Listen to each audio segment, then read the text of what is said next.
మరో తమిళ thriller web series ఓటీటీలోకి వచ్చేస్తుంది.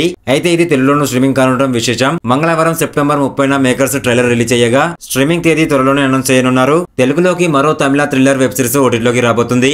ఈ కొత్త వెబ్ సిరీస్ పేరు కుట్రం పురంధవన్. ఇది తమిళంతో పాటు తెలుగు, మలయాళం, కన్నడ, హిందీ భాషల్లోనూ స్ట్రీమింగ్ కానుండడం విశేషం. ఇప్పటి వరకు వచ్చిన చాలా వరకు తమిళ థ్రిల్లర్ సిరీస్ లకు మంచి రెస్పాన్స్ రావడంతో ఈ కొత్త సిరీస్ పైన భారీ అంచనాలున్నాయి. తమిళ యాక్షన్ వెబ్ సిరీస్ త్వరలో ఆన్లైన్ లో విడుదల కానుంది.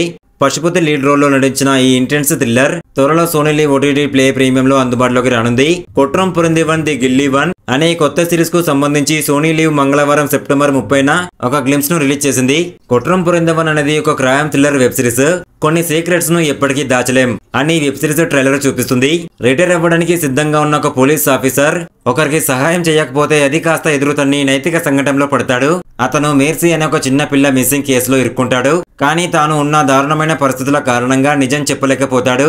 దీంతో అతను పశ్చాత్తాపంతో బాధపడతాడు. అది తన భార్యకు నిజం చెప్పేలా అతన్ని ప్రేరేపిస్తుంది. సెల్వమణి డైరెక్ట్ చేసిన ఈ థ్రిల్లింగ్ వెబ్ సిరీస్ లో మిస్సింగ్ కేసును దర్యాప్తు చేసే నిజాయితీ గల పోలీస్ ఆఫీసర్ గా విదర్తూ మేర్సీ, బాధిత తల్లిగా national award winner Lakshmipriya Chandramouli నటించారు. Kuttram Purindhavan the guilty one surprise లో నిండిన ఒక గ్రిప్పింగ్ థ్రిల్లర్ స్టోరీగా తెలుస్తుంది. సస్పెన్స్ థ్రిల్లర్స్ ఇష్టపడే వారికి వెబ్ సిరీస్ బాగా నచ్చుతుంది. ఇలాంటి ఇంట్రెస్టింగ్ రివ్యూస్ తో మీ ముందుకు రావాలని అనుకుంటే మా ఛానల్ ని ఒక లైక్, ఒక సబ్స్క్రైబ్ చేసుకోండి. Thank you.